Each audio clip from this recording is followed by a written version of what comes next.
Después de 20 años casi como reportero de guerra, corresponsal, alguien pensó que sería una buena idea con ese bagaje hacerme director del Mundo. David Jiménez, 48 años, periodista. Comenzó en la profesión en 1994 como becario del periódico El Mundo. 21 años después, en 2015, se convertiría en su director. Quizá hoy estén arrepintiéndose de haberme puesto, porque lo que no hice fue doblegarme. De esta experiencia al frente del Mundo, 3 años más tarde, nace el controvertido El Director, un libro en el que narra los entresijos y vicios ocultos de la profesión periodística. Los periodistas estamos acostumbrados a desvelar los secretos, las corrupciones, los abusos de todo el mundo, ¿no? Políticos, empresarios, criticamos a deportistas, pero tenemos una nula capacidad de autocrítica.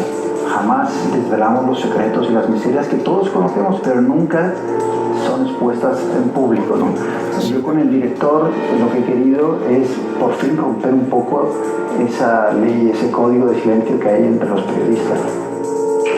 Este es el punto de partida. Tirando de este hilo, Todo es mentira arranca una investigación que da como resultado un documental que veremos esta noche y en el que sacamos a la luz unas prácticas tan extendidas como aceptadas que demuestran, como asegura el propio David Jiménez, en este país uno sí puede comprarse un periodista, y si no comprarse, por lo menos alquilarse. No es su caso, y la resistencia ante las presiones del poder que demostró cuando fue director de uno de los periódicos de mayor tirada de España tiene que ver con lo que ocurre entre su época de becario en El Mundo y su ascenso a la dirección del rotativo. Tras pasar por las secciones local y sociedad del periódico, en octubre de 1998 David Jiménez es el encargado de inaugurar la primera corresponsalía del Mundo en Asia, donde estará hasta 2014.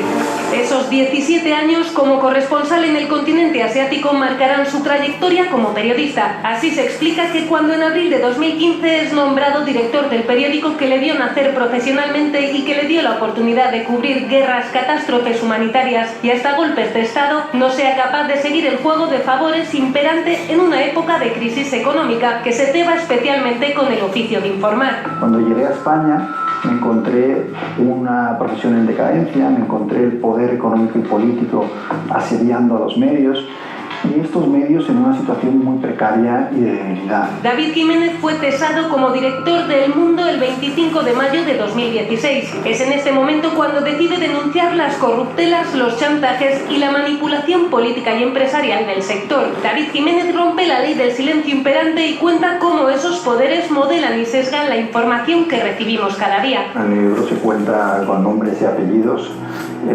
cómo grandes empresas, Telefónica, empresas del IBEX firman acuerdos con los periódicos, los acuerdos por los cuales los periódicos y algunos medios de comunicación reciben mucha más publicidad de la que les corresponde. ¿A cambio de qué? Por supuesto, a cambio de favores. Cuando llega una información comprometedora sobre esas empresas, te piden que no lo des.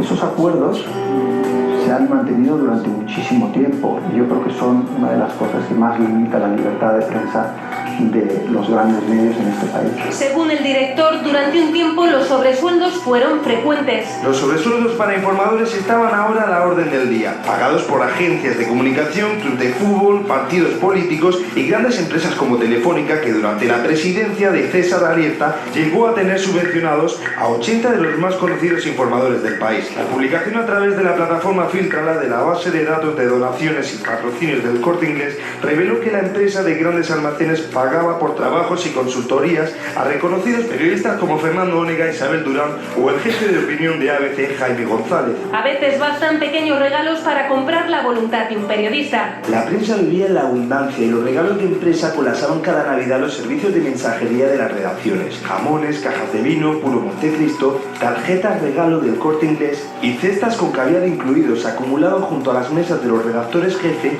y en los despachos del staff. ¿Se puede ser objetivo tras recibir este tipo de prebendas? Si tú eres periodista, tú no puedes aceptar ese tipo de viajes, porque compromete tu integridad y compromete tu independencia. Sobre todo si lo que se ofrece, como reconoció el propio Luis Bárcenas, ex tesorero del Partido Popular, es algo más que viajes, jamones y sobresueldos. Bárcenas me confiesa como antes de las elecciones del 96 le entregan al más conocido periodista de la radio de entonces un maletín con 30 millones de pesetas para que hable bien durante la campaña electoral. ¿Y lo aceptó? Sí. Para los que resisten a estos ofrecimientos se ponen en marcha otros mecanismos, entrando en juego personajes como Villarejo. El exdirector del Mundo solo se reunió con el excomisario en una ocasión. Villarejo ofrecía información, pero estaba dispuesto a todo para controlar el uso que se hacía de ella. Cuando salíamos de la reunión con Villarejo, uno de los periodistas que había hecho las presentaciones me preguntó si había visto la grabadora que sobresalía de su chaqueta. ¿Grabadora? Sí, lo graba todo y me lo dices ahora. Había recibido una primera pincelada de cómo funcionaban las cloacas y la forma en la que habían contaminado el trabajo de la prensa en España. En el primer reportaje de investigación de Todo es mentira, las cloacas del periodismo, damos la vuelta a la cámara para poner el foco sobre los periodistas, descubriendo las miserias de una profesión acostumbrada a señalar las miserias ajenas. Hola, buenas noches. Durante los últimos años hemos sido testigos de numerosos casos de corrupción que han puesto en evidencia cómo funcionan las cloacas del poder político, económico y hasta del poder judicial.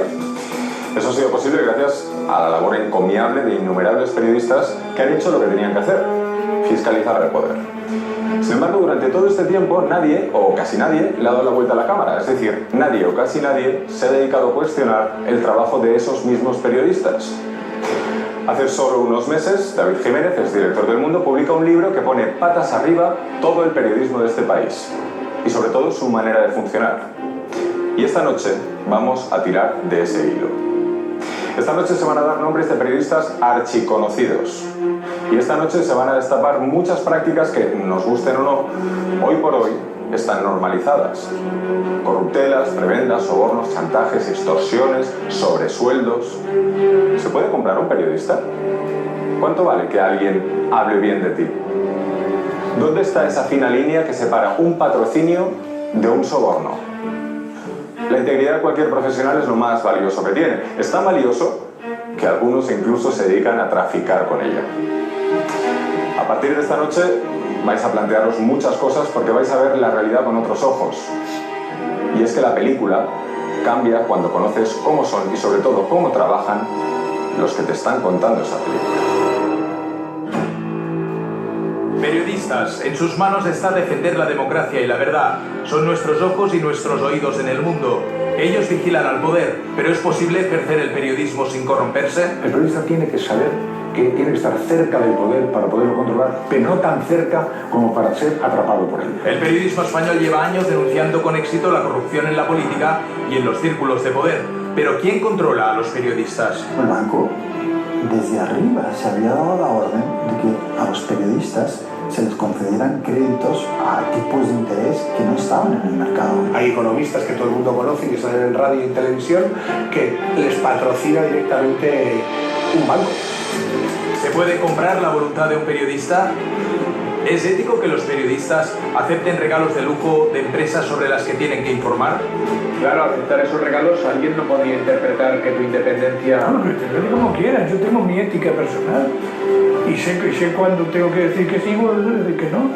¿Tuvo que rechazar la oferta para el Mundial o no invitaron a Iñaki Gabilondo? Bueno, sí invitaron. Y lo rechazó.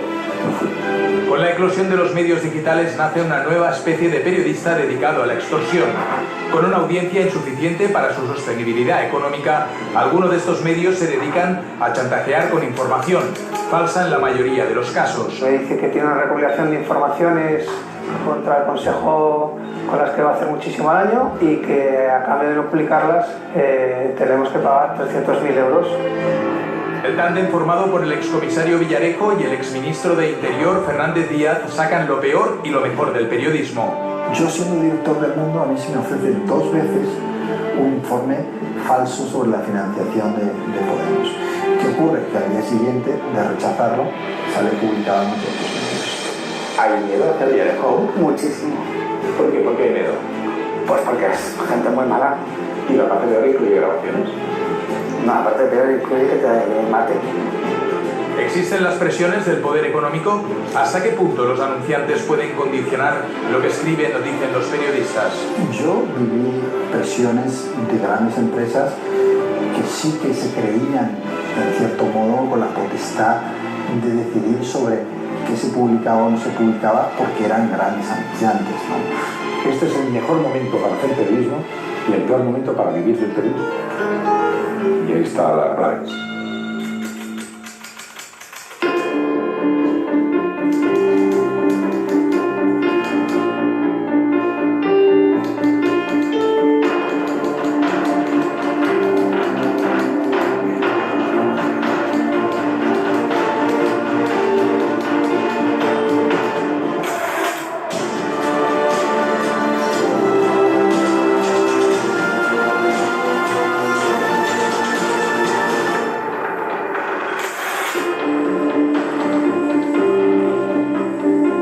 Junio de 2014, Mundial de Fútbol en Brasil. España está paralizada. La Roja defiende su título. Decenas de españoles pagan de su bolsillo el billete y el hotel para ver en directo a la selección. Entre la hinchada se encuentran algunos privilegiados que actúan como si fueran un aficionado más, pero no lo son. Son periodistas que viajan con todos los gastos pagados por varias empresas del IBEX, pero que no están allí para informar del trascendental partido, sino simplemente para disfrutar del evento gratis total. ¿Por qué aceptó ese viaje? Bueno, yo no tenía ningún tipo de compromiso. Claro, aceptar esos regalos alguien no podría interpretar que tu independencia... Como quieran, yo tengo mi ética personal y sé cuándo tengo que decir que sí y cuándo tengo que decir que no. ¿Considera que este regalo no le condiciona a la hora de informar sobre quién le ha invitado? Primero, yo no trabajo en el mundo futbolístico, ¿eh? Y segundo, no trabajo en información económica, es decir, no tiene por qué condicionarme a mí. Que una empresa promocione un determinado producto facilitando su cobertura mediática con acciones asociadas a ese producto entra dentro de lo razonable. Pero desde hace años muchos periodistas aceptan de grandes empresas regalos espléndidos que nada tienen que ver con la promoción de ningún producto. Viajes únicos, complementos de lujo, pases exclusivos a conciertos y a carreras deportivas. A mí una de las cosas que más me llama la atención es que no estamos hablando de periodistas en precario que cobran 800 euros y a lo mejor no se pueden pagar el viaje a la Eurocopa y quieren cubrirlo informativamente. Eso también está prohibido en países como Estados Unidos. No, estamos hablando de periodistas que ganan mucho dinero, que tienen una posición de privilegio, que no van a pasar ninguna dificultad y que se podrían pagar el viaje perfectamente. El viaje de María Escario al Mundial de 2014 levanta ampollas porque con su actuación los periodistas contravienen una norma interna de Televisión Española que especifica que no se pueden aceptar regalos de cuantía superior a 100 euros. María Escario no fue a informar del Mundial, fue solo a disfrutar de los partidos de La Roja, como una aficionada más, pero gratis. ¿Con qué independencia vas a informar tú después de una gran compañía con la que has estado compartiendo viaje gratis total con sus directivos, jamón de pata negra, entradas gratis, hotel de 5 estrellas y al día siguiente imaginemos que se descubre un caso de corrupción en esa empresa? ¿Va ese periodista a desvelarlo? ¿Va a informar sobre ello? ¿Tuvo que rechazar la oferta para el Mundial o no invitaron a Iñaki Gabilondo? Bueno, sí me invitaron. ¿Y lo rechazó? No fui. ¿Se enfadaron? ¿Se molestaron? No, pero es que esto no suele ser así. O sea, los que hemos trabajado en grandes organizaciones, hemos tenido una notoriedad, nos ha ido especialmente bien, hemos tenido otra capacidad de maniobra. Nos han querido seducir más que otra cosa, ¿no? Y eso, hombre, si no eres un niño pequeño, lo notas, ¿no? Es difícil saber cuánto pueden condicionar la independencia de un periodista esos regalos de lujo, pero solo aceptarlos genera como mínimo la duda. El código deontológico de la Federación de Asociaciones de Periodistas de España lo deja muy claro en su artículo 7. El periodista no debe aceptar retribuciones o gratificaciones por promover, orientar o influir sobre informaciones que publique. Pero ni la por entonces presidenta de la Asociación de Periodistas de Madrid, Carmen del Riego, tiene reparo en aceptar el mismo regalo que sus otros compañeros. En el caso de los viajes, a mí me parece que está mal. En caso de los claros obsequios que tienen por intención pues seducirte o halagarte, deberíamos ser más estrictos. Creo que a lo largo de los años ha habido demasiada manga ancha, bastante permisividad en estas cosas y coqueteos demasiado familiarizados entre periodistas, políticos, empresas, etcétera, ¿no? Y eso, de verdad, está muy mal. Pero lo que no es tan normal es que nosotros los periodistas estemos acostumbrados a lidiar con ese tipo de regalos y olvidar que nuestro trabajo es supervisar y hacer las preguntas incómodas. Pocas preguntas se hacen los periodistas económicos antes de junio de 2016, antes de que caiga el Banco Popular. Aunque algunos alertan de la debilidad del banco, la mayoría asegura que el Popular es uno de los más sólidos de Europa y recomiendan sus depósitos por su elevada rentabilidad. El Banco Popular es curioso porque un exconsejero, ¿no?, de ese banco me contó cómo el banco desde arriba se había dado la orden de que a los periodistas se les concedieran créditos a tipos de interés que no estaban en el mercado. Si el tipo de interés en el mercado estaba al 2, pues se lo vamos a dar al 0,5. Claro, una vez les habían hecho el favor, a cambio, ¿qué esperaban? Recibir información amable sobre sus operaciones, sobre su situación y demás. Oye, si resulta que para tu colectivo te dan unas hipotecas al 0,5 y tú hablas con las personas de ahí y dicen, no, bueno, esto está bien, o te piden el favor, oye, mira, no digas esto porque vas a generar alarma social, y te quedas así y dices, pero si determinado ministro y ministerio está sacando fondos el día anterior.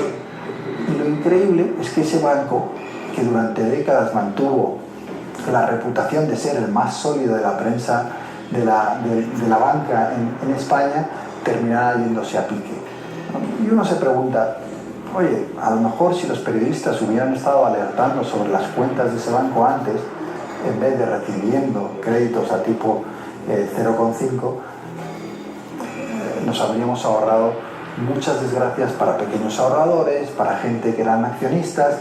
Es decir, por eso es tan importante que los medios de comunicación sean independientes. Hay economistas que todo el mundo conoce, que salen en radio y en televisión, que les patrocina directamente un banco. Entonces, evidentemente no van a hablar mal de ese banco. Te hacen regalos, te regalan gemelos, te regalan bombones, te regalan de toda serie de cosas. Es un detalle, porque es un detalle, pero bueno, es una lluvia fina de cosas que al final... pues está ahí, va surgiendo. ¿Estos gemelos que llevas forman parte de esta lluvia fina? Sí. ¿Y entonces estos gemelos significan que te vendiste? No. A ver, una cosa es que te regalan unos gemelos, porque bueno, después tienes un detalle que ellos dan, pues como si te dan un paraguas o si te dan un bolígrafo, ¿verdad? Si subimos de nivel y vemos los regalos que se proponen a directores de periódicos, la cosa cambia. Viajes de lujo a medida, experiencias exclusivas, solo por ser el responsable de un periódico. Me ofrecieron nada más llegar a la dirección del periódico a ver un concierto de Sting en privado, o para un selectísimo grupo de personas. Me dijeron que vendrían a buscarme, un chofer que viajaría a la Costa Brava, por supuesto el vuelo era en primera clase, hotel 6 estrellas, todo lujosísimo. Claro, yo llevaba una semana solo en la dirección del periódico cuando lo vi, y recuerdo sonrojarme físicamente, decir, pero si este es un banco del que informamos todos los días en el periódico, ¿cómo puede pensar que yo, como director del periódico, vaya a aceptar un viaje? Y ahí es donde se produce esa anécdota en la cual me dicen, ¿quieres ver la lista de los que aceptaron el viaje el año anterior? Y ahí empiezo a ver pues, a directores de periódico, a directivos de medios, a prácticamente todos, porque no lo ven mal. Hay una forma directa. Te toco la puerta, buenos días, ¿te apetece una comida maravillosa con una gente importantísima, puerta cerrada solo para ti y para un par de periodistas más de confianza? ¿Te apetece? Es una forma directa. También está la forma indirecta, que es decir, oye, me dejo todos los años 500.000 euros en publicidad en tu periódico. No te va a aportar mal conmigo porque de esos 500.000 euros comen tus periodistas. Y si yo retiro esa publicidad, tú vas a tener problemas. ¿Y dónde está la línea de me ayudan, financian, me comprometen o me convierten en uno de los suyos? Pues esto es una gambús, ¿sí? Si tú mañana ves abrir un periódico económico y de repente los 5 bancos principales muy gustosamente te subvencionan con un dinero para ayudarte a empezar, pues es interesante saber cómo vas a gestionar tú ahora la relación con ellos que te han ayudado a empezar. La publicidad es un arma poderosa de presión sobre los medios. Los anunciantes suponen un porcentaje muy alto de los ingresos de un periódico. Durante la etapa de David Jiménez como director del Mundo, sufre en sus carnes las presiones de César Alierta, el todopoderoso presidente ejecutivo de Telefónica y uno de los grandes anunciantes de España. Tú vete a las hemerotecas y busca noticias negativas sobre César Alierta durante su presidencia. A ver qué encuentras. No vas a encontrar nada, solo lo que se publicó en El Mundo. Ese era el grado de control que tenía sobre los medios de comunicación. ¿Y por qué era tan grande también esa influencia? Porque como era el colocador de los exministros y de los poderosos en la empresa, los que todavía estaban en el poder decían, oye, si algún día dejo mi actual trabajo, me puede caer un sueldo de 6 o 7 ceros en esa empresa. Los departamentos de prensa son los que te llaman y te dicen, oye, no digas esto o no digas lo otro, hemos oído que vas a hablar de determinado tipo de hipotecas y no queremos. Entonces, en un principio lo hacen de una manera muy velada, simplemente te dicen, oye, por favor, te lo piden por favor, luego ya pasan al siguiente grado, que es, vamos a quitar la publicidad del programa. Y el siguiente grado es, no solo es que vamos a quitar la publicidad del programa, es que vamos a hablar con donde metemos otros programas, otros medios de comunicación, cadenas donde metemos publicidad, y vamos a vetarte. Pero más allá del poder que ejercen los anunciantes, hay una cloaca de la prensa de la que hasta ahora nadie nos había hablado. Ha sido David Jiménez, en su libro Director, quien lo ha nombrado por primera vez.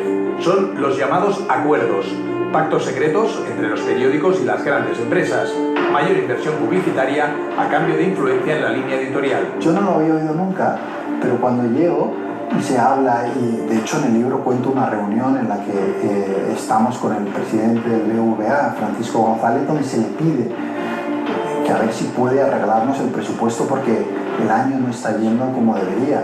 Y ahí se habla de los acuerdos, ¿no? ¿Podemos aportar algo más a los acuerdos? Es una frase que ya está en ese mundo y que es curioso que haya tardado tanto tiempo en salir a la luz, porque hasta que no ha salido en mi libro nadie había hablado tan abiertamente de los acuerdos, cuando es una cosa que todos los periodistas de nivel alto, ¿no? Directivo o empresarios de líderes conocen perfectamente. Eso es lo que más me ha interesado de todo el libro. La parte a la que él se refiere como un sistema armado, estructurado, etc., esa es la que yo, al menos, yo nunca la había interpretado así. No dudo que lo sea, porque lo dice, pero yo nunca lo he interpretado así. En el libro se habla de César Alierta y de cómo se intenta parar una información en la que Alierta está implicado como socio en un hotel con Rodrigo Rato, y ahí ¿qué se produce?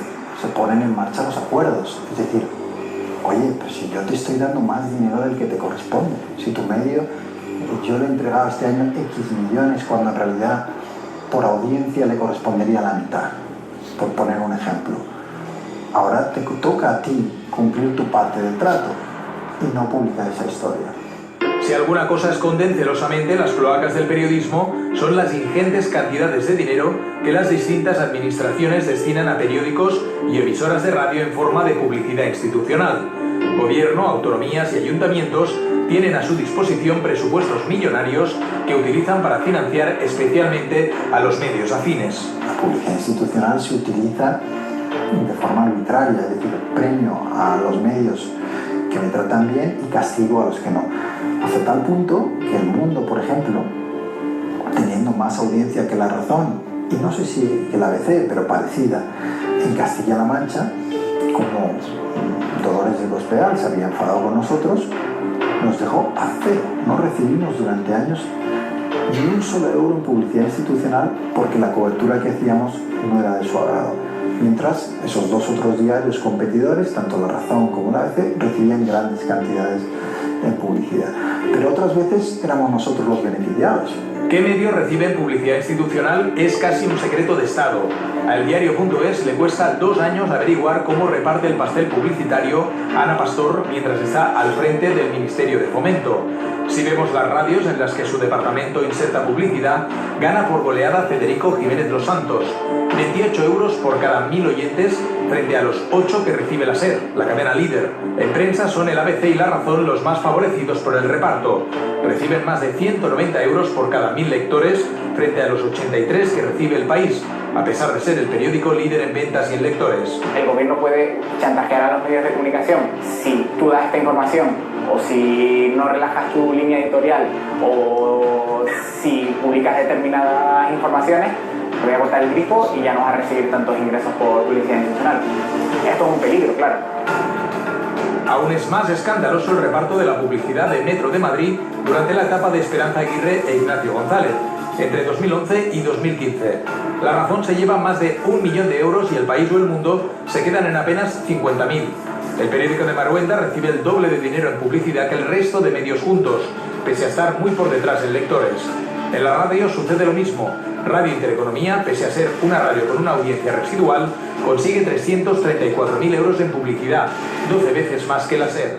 Bueno, también en Andalucía, cuando estaba el gobierno del PSOE, durante muchísimos años se ha utilizado la prensa institucional para premiar y castigar a unos medios. No es una cosa del Partido Popular, es una cosa del poder político que tiene ahí un grifo y lo abre y lo cierra según te portes bien o mal. En el último año de Susana Díaz como presidenta andaluza salta el escándalo del abuso de la publicidad institucional. La oposición se queja especialmente por anuncios como este, que parece un anuncio electoral del PSOE en Andalucía. Andalucía es una comunidad estable política y económicamente que genera confianza, crea empleo y atrae inversiones. 500.000 de parados menos en 5 años. Construyamos entre todas y todos la mejor Andalucía. Pero que al final lleva el logotipo y por tanto lo paga la Junta de Andalucía. En los 40 años de dominio absoluto del PSOE en Andalucía, los medios más perjudicados por el reparto de la publicidad institucional son los conservadores. Es el caso de ABC, que se quejaba durante la presidencia de José Antonio Griñán de no recibir ni un euro en publicidad de determinadas consejerías, pese a ser el periódico líder en Andalucía. Con la nueva ley de transparencia debería ser más claro qué medios reciben más dinero, pero sigue siendo una visión casi imposible saberlo. El portal de transparencia puede servir para saber a dónde va el dinero. El problema es que es un gran bosque donde está toda la información y tú quieres un árbol en concreto o alguno, en este caso, a dónde va la publicidad institucional. La última vez que nosotros pedimos la relación de publicidad institucional desglosada, hubo contestación, porque siempre hay contestación, eso es verdad, pero en esa contestación nos remitían a la empresa que había ganado por concurso el plan de medios. Y como es una empresa privada, no se desglosa. Esa publicidad institucional no tiene ninguna relación con la audiencia o el prestigio de los medios. Tiene que ver con la utilización manipulada del dinero público para ganarse a unos medios de comunicación y perjudicar a otros. Y esto lleva sucediendo muchísimo tiempo. Y hace falta una ley y unas normas claras para que ese reparto sea justo. Además de utilizar la publicidad institucional, los políticos disponen de muchas otras maneras de someter a los periodistas hasta límites insospechados. La política no debe controlar la información y debe permitir que los periodistas ejerzan su profesión con libertad e independencia. Esta es la teoría, pero ¿qué sucede en la práctica? Los políticos te llaman directamente desde Moncloa, te llaman directamente y te dicen, oye, ¿me puedes tratar bien esta información?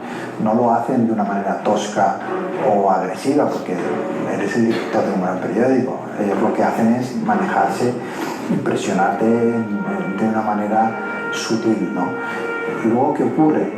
Que esos políticos son muy importantes para los grandes medios porque deciden las licencias de radio, televisión digital y demás.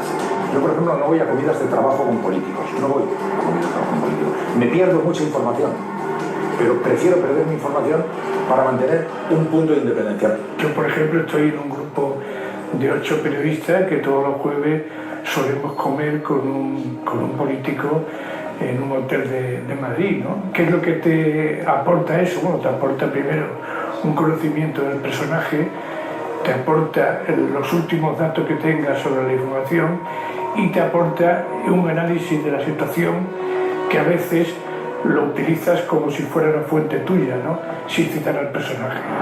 El servilismo a los intereses políticos es tan feroz que convierte a muchos periodistas en auténticos hooligans. La crisis económica abona el terreno para que los políticos influyan sobre muchos periodistas que han perdido su trabajo o que han visto reducido drásticamente su sueldo. Las tertulias televisivas son una salida para ellos, pero a cambio tienen que someterse a las pautas que les dicta el poder político de turno. Las tertulias fueron una manera clarísima de controlar y manipular la opinión pública porque veníamos de un momento de gran crisis del periodismo. Una de las principales salidas laborales para muchos periodistas que habían perdido su trabajo eran las tertulias. Entonces, desde el gobierno, lo que se hacía era premiar colocando a periodistas en tertulias que a cambio tenían que repetir las consignas que en algunos casos, burdos y surrealistas, recibían mensajes desde Moncloa diciendo, oye, lo que nos interesa que salga en la tertulia es este tema. Y ellos lo repetían, ¿no? Como loros. En este afán de los políticos por controlarlo todo aparece un maletín con 180.000 euros. Son los años 90 y el destinatario es uno de los 4 radiofonistas más prestigiosos de nuestro país. Eso es lo que Luis Bárcenas le cuenta a David Jiménez. El propio tesorero del PP habría entregado personalmente el maletín. El objetivo es claro, ensalzar a José María Aznar para que gane las elecciones presidenciales. Yo en el libro no he puesto el nombre y si no lo he puesto es porque evidentemente no tengo pruebas de que ese maletín se recibió, ¿no? Yo sí cuento que Bárcenas me contó que ese periodista recibió ese maletín y si yo tuviera mañana, aparte de la declaración de Bárcenas, una prueba, ya fuera documental, un recibo, de que eso fue así, yo ese mismo día lo colgaba en redes sociales y confirmaba el nombre. Si lo hiciera sin esa confirmación, estaría haciendo todo lo contrario de lo que digo que tiene que ser el periodismo en mi libro. Cuando uno dice eso, tiene que poner el nombre. Porque los que hemos sido radiofonistas medianamente destacados, pues quedamos inmersos en la bolsa. Digo, vamos a ver, si eso ha pasado, necesitamos que digas quién ha sido. Primero, porque eso se denuncia de verdad cuando se dice lo que se está denunciando. Y en segundo lugar, porque haces un disparo de ametralladora un poco ahí, en barrida, y de, oye, perdona, aquí no está tocando esto a todos, ¿no? Comprar a periodistas a veces no resulta tan caro. La sutileza es la clave para no levantar sospechas, como sucede con la candidatura de Madrid 2012 a los Juegos Olímpicos. La reina Sofía encabeza la delegación española en Singapur. Se acerca el momento decisivo. Madrid compite con 4 pesos pesados: Londres, París, Nueva York y Moscú. Las expectativas son máximas y la delegación española está convencida de su victoria. Ahí hubo una inundación de dinero. Además, la candidatura se articulaba por medio de una fundación que se supone y es sin ánimo de lucro, pero que su principal aportación era a través del ayuntamiento. La cantidad de cientos y miles de euros que al mes se llevaba las personas encargadas de desarrollar esta candidatura, la primera, la que se decidió en Singapur. El Ayuntamiento de Madrid realiza un importante desembolso para facilitar su cobertura mediática y cubre los gastos de desplazamiento y de alojamiento a más de 100 periodistas en Singapur. Lo llamativo es que costea íntegramente hoteles de 5 estrellas y agasaja a toda la comitiva con regalos de lujo. Claro, uno pensaría, oye, pues los medios que crean que eso es una cobertura interesante, que se paguen el vuelo, ¿no? Pero claro, la sorpresa fue cuando no era el vuelo. Es que les pagaron un hotel de 5 estrellas en el que yo me alojé, pero pagando ese dinero lo pagó el periódico, y luego me recuerdo estar en esa conversación, me dice, bueno, oye, yo veía que todos llevaban el mismo reloj, un reloj estupendo. Digo, joder, qué casualidad, que a 120 periodistas les gusta el mismo reloj. Y es cuando uno de los compañeros que habían venido me dice, pero tú no